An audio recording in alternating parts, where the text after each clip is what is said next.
വിശാല മനസ്കൻ, തോന്നിയാസി, നട്ടപ്രാന്തൻ, വെറുതെ അല്ല തന്നെ നിരക്ഷരൻ എന്ന് വിളിക്കുന്നത് എന്ന് പറയും.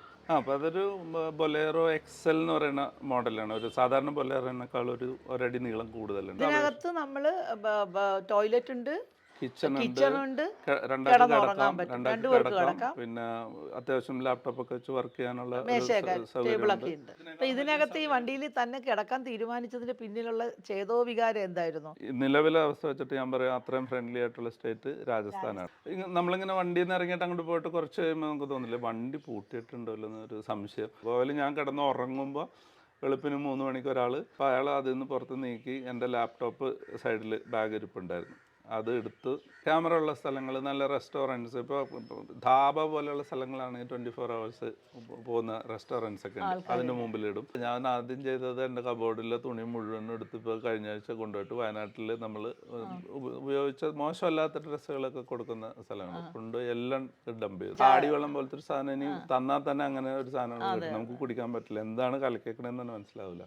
കിടക്കുന്നത് ഇനി എവിടെ സൗകര്യം കിട്ടിയാലും ഇത് തന്നെയാണ് കിടന്നത്. ചക്ക ഇല്ലാതെ ജീവിക്കാൻ പറ്റാത്ത ചക്കപ്രാന്തനാണ് മനോജ് രവീന്ദ്രൻ നിരക്ഷരൻ എന്ന് മലയാളികൾക്ക് ഒരുപാട് എല്ലാവർക്കും അറിയാം. അത് വലിയ സങ്കടമാണ്. അതൊന്നും ചോദിച്ചു വിഷമിപ്പിക്കില്ല എന്നെ.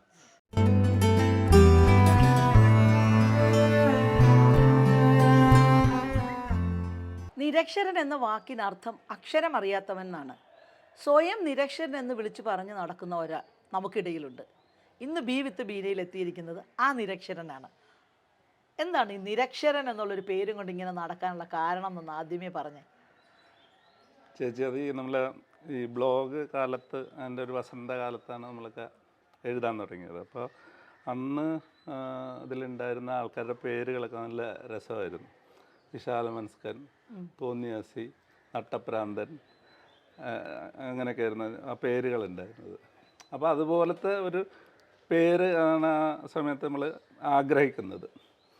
അതുപോയിട്ട് ഞാനിത് എഴുതാൻ തുടങ്ങുമ്പോഴേ, ഒരു പത്രത്തിലൊരു കടലാസ് എടുത്ത് അടിക്കാൻ തുടങ്ങുമ്പോൾ യൂണിക്കോഡിൽ എനിക്കിത് ഇത് മലയാളത്തിൽ ടൈപ്പ് ചെയ്യാൻ പറ്റുന്നില്ല.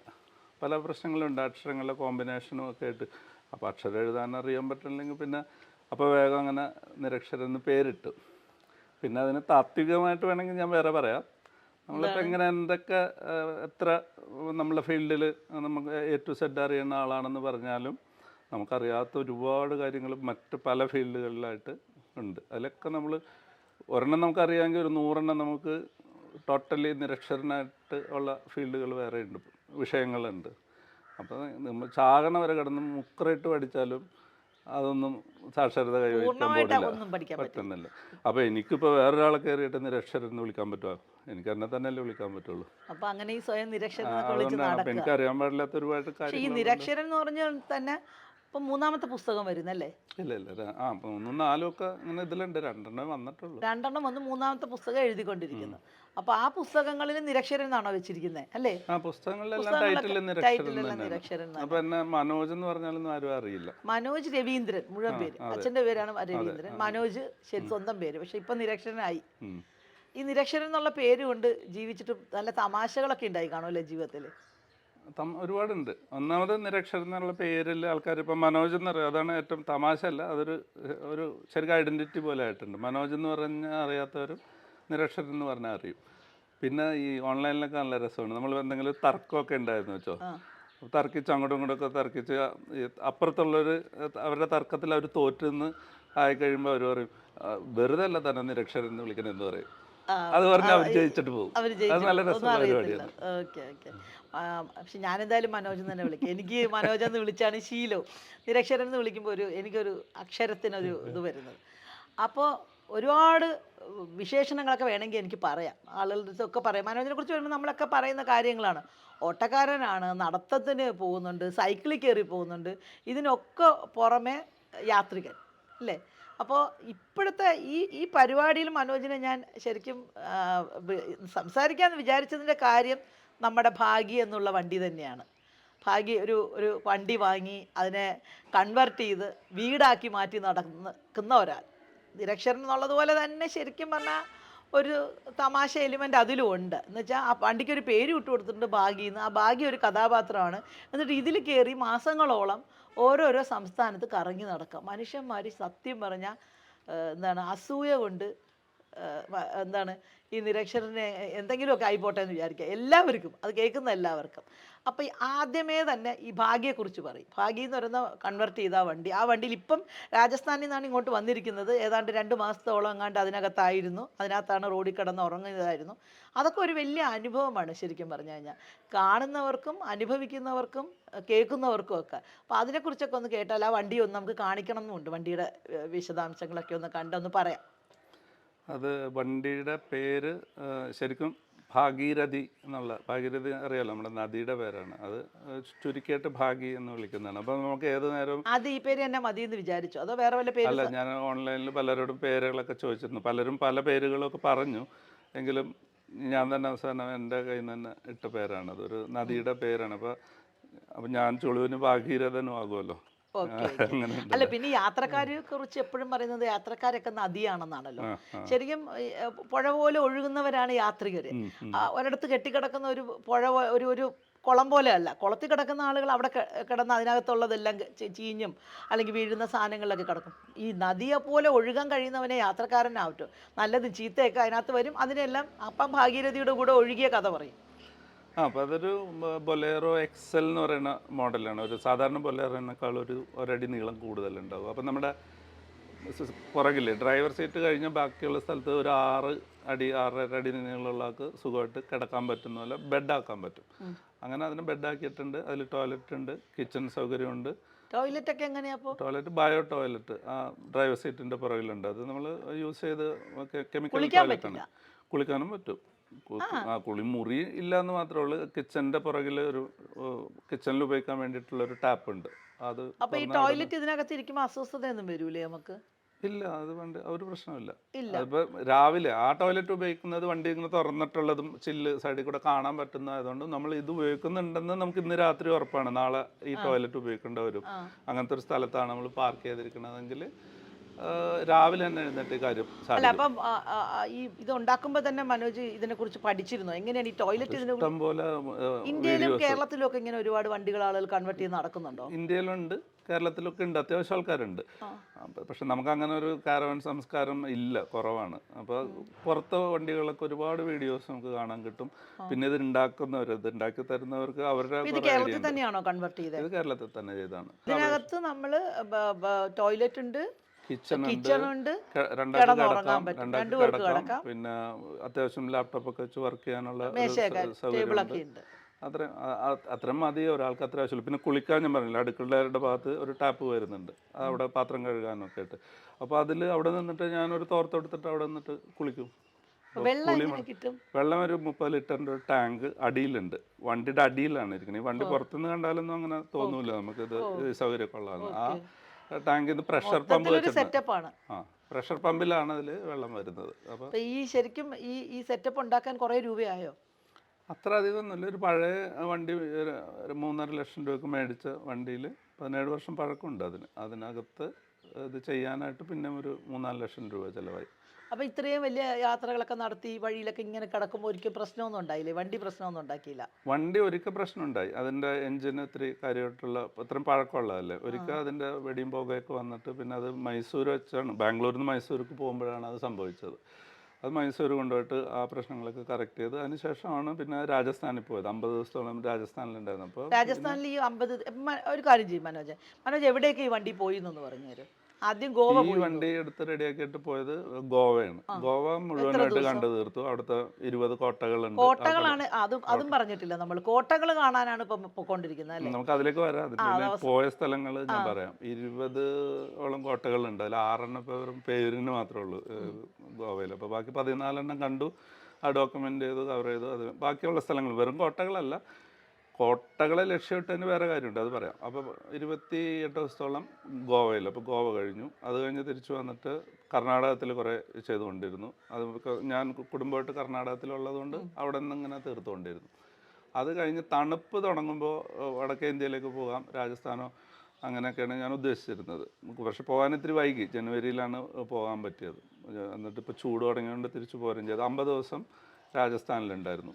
തെലുങ്കാന ഒരു 33-34 ദിവസം എടുത്തിട്ട് തെലുങ്കാനയും കണ്ടു തീർത്തിട്ടുണ്ട്. ആന്ധ്രയല്ല, തെലുങ്കാന. അപ്പോൾ തെലുങ്കാന കഴിഞ്ഞു, ഗോവ കഴിഞ്ഞു, രാജസ്ഥാൻ്റെ ഒരു ചെറിയ പോർഷനായി. ഞാൻ കോട്ടയുടെ കഥ പറഞ്ഞു കഴിഞ്ഞാൽ അല്ല അല്ല അതിനു മുമ്പ് എനിക്ക് തോന്നുന്നു ഈ കിടന്നല്ലോ എല്ലാ ഈ 50 ദിവസവും റോഡിലാണല്ലോ കിടക്കുന്നത്. അപ്പം അതിലുണ്ടായ ഒരുപാട് നല്ല രസകരമായ അനുഭവങ്ങൾ കാണും. എന്ന് വെച്ചാൽ ഇന്ത്യയുടെ എന്താണ് പറയുന്നത്, രാജസ്ഥാനൊക്കെ പോലത്തെ ഉള്ള അവിടെയൊക്കെ പോയിട്ട് നമ്മൾ അവിടുത്തെ പോലീസിനെ കുറിച്ച് അവിടുത്തെ ജനങ്ങളെ കുറിച്ചൊക്കെ ഒരുപാട് കേട്ടിട്ടുണ്ട്. അപ്പം എങ്ങനെയായിരുന്നു ഈ നേരിട്ടുള്ള അനുഭവം, എങ്ങനെയായിരുന്നു?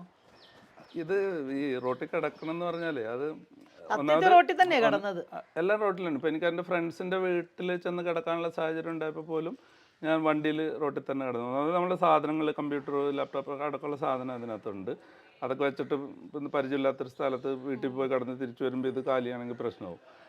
അത് ഒരു കാരണം. പിന്നെ ഇത് ആ വണ്ടിയിൽ തന്നെ കിടന്ന് നമ്മൾ ശീലിച്ച് അങ്ങനെ പോകണമെന്നുള്ളത് കൊണ്ടും ഇതിനേക്കാളും വലിയ ഇതിനകത്ത് ഈ സൗകര്യം. വണ്ടിയിൽ തന്നെ കിടക്കാൻ തീരുമാനിച്ചതിന് പിന്നിലുള്ള ചേതോവികാരം എന്തായിരുന്നു? പൈസ ലാഭിക്കാനാണോ? അത് ഒരു തരത്തിൽ പൈസ ലാഭിക്കൽ തന്നെ അതുണ്ട്. അതൊരു കാരണമാണ്. നമ്മൾ എല്ലാ ദിവസവും ഒരു ഹോട്ടൽ മുറി കിടക്കണമെങ്കിൽ ചുരുങ്ങിയത് 1500 രൂപ 2000 രൂപ ഒക്കെ വേണ്ടി വരും. അപ്പോൾ അത് ഒരു കാരണമാണ്. പിന്നെ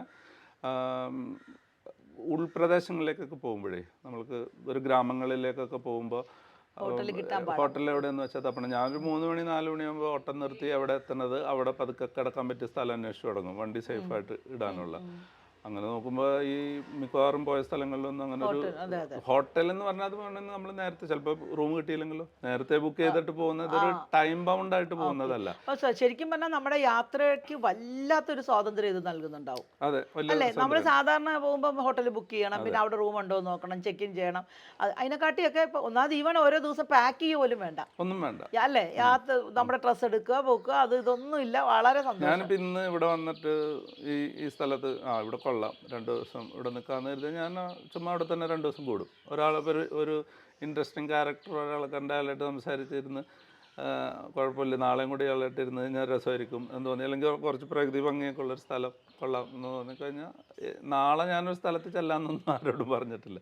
അപ്പോൾ അവിടെ ഉണ്ട് അപാരമായ സ്വാതന്ത്ര്യവും അതുണ്ട്. ഞങ്ങൾക്ക് എല്ലാം അപൂർവം. എന്താണ് പറയുന്നത്, അങ്ങേയറ്റത്തെ അസൂയാണ് ഇത് കേൾക്കുമ്പോൾ തന്നെ തോന്നുന്നത്. ഇങ്ങനെ ഒരാൾക്ക് അലഞ്ഞു തിരിഞ്ഞ് എന്താണ് ഈ നൊമാഡ് എന്നൊക്കെ പറയുന്നത് പണ്ട് അങ്ങനെ നടക്കാൻ കഴിയുന്നുള്ളതിൽ ഭയങ്കര അസൂയുണ്ട്. അത് ഇടയ്ക്കിടയ്ക്ക് പറയാതിരിക്കാൻ വയ്യ. പിന്നെ ശരിക്കും ആരായിരുന്നു ഈ നിരക്ഷരന് മുമ്പ് ആരായിരുന്നു മനോജ്? അത് പറഞ്ഞിട്ട് ഇനി ഇങ്ങോട്ട് വരാം.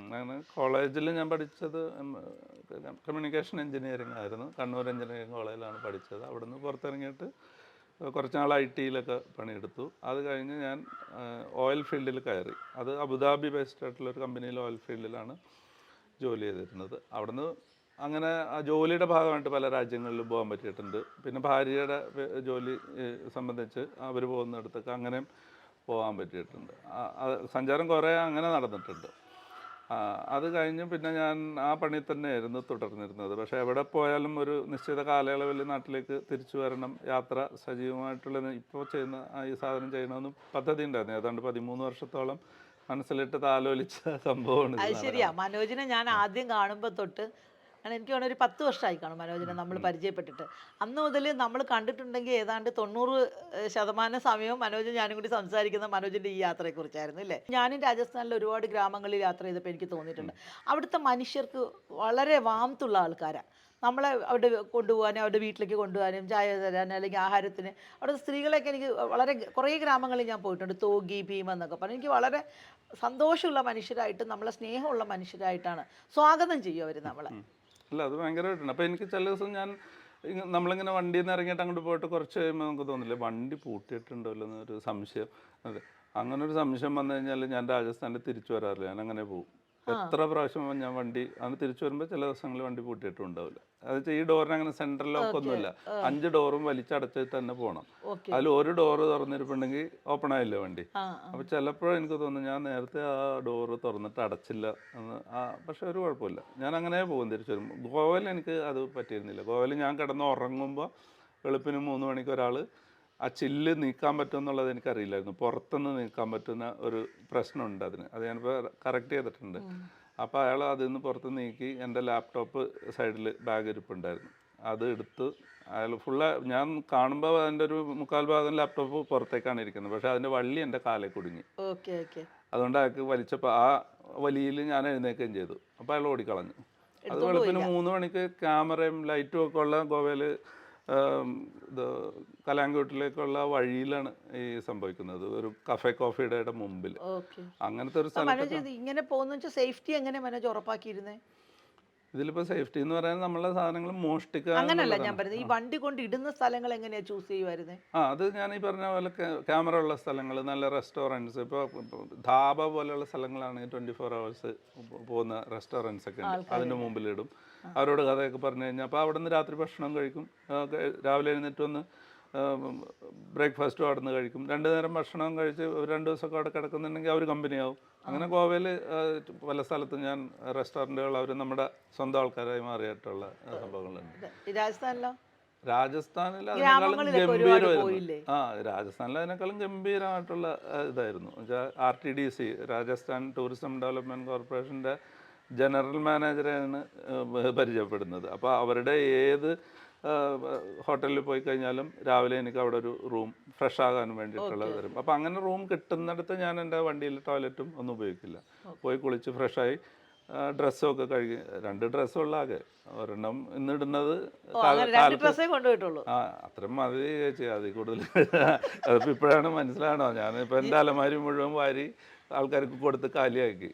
നമുക്ക് എത്ര ഡ്രസ്സ് ഇടാൻ പറ്റുമോ അത്രയും പറ്റൊന്നുമില്ല, ഇപ്പോഴാണ് എനിക്ക് മനസ്സിലായത്. ഒരു കാര്യം ചോദിക്കട്ടെ, ഇപ്പൊ മനോജ് പോയി 50 അല്ല കുറേ ഏതാണ്ട് മാസങ്ങളോളം ഇന്ത്യയുടെ പല സ്ഥലത്ത് റോഡിലൊക്കെ താമസിച്ച് തിരിച്ചു വന്നപ്പോഴേ ഈ പോയ നിരക്ഷരനാണോ തിരിച്ചു വന്നത്, അതോ വേറെ വല്ല മാറ്റം ഉണ്ടായോ? അല്ല, ഇത് നമ്മൾ ഈ തൊലിയുടെ കാര്യം പറഞ്ഞ പോലെയാണ്, നമ്മുടെ തൊക്ക് ഇവിടുന്ന് പൊഴിഞ്ഞു പോകുന്നുണ്ട് എന്ന്. അപ്പം നമ്മളെ എപ്പോഴും പോയി അയാൾ തന്നെ അല്ല തിരിച്ചു വരുന്നത്.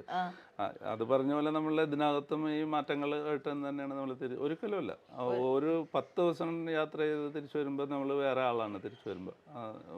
അത് സാധാരണ എല്ലാ യാത്രകളെ കുറിച്ചും പറയും, പക്ഷെ ഇതൊരു പ്രത്യേക യാത്രയാണല്ലോ. ഇതെന്തെന്ന് വെച്ചാൽ ഒരു കുഞ്ഞു വണ്ടിയും വെച്ചിട്ട് നമ്മൾ ആ വണ്ടിയിൽ തന്നെ ഇങ്ങനെ ജീവിക്കുമ്പോ, അപ്പൊ ഈ മിനിമലിസം എന്നൊക്കെ പറഞ്ഞ ഇപ്പൊ ലോകം മുഴുവൻ ഉള്ളതിനെ കുറിച്ചാണ് മനോജ് പറഞ്ഞോണ്ട് വന്നത്. 2 വേഷം മതിയെന്ന്.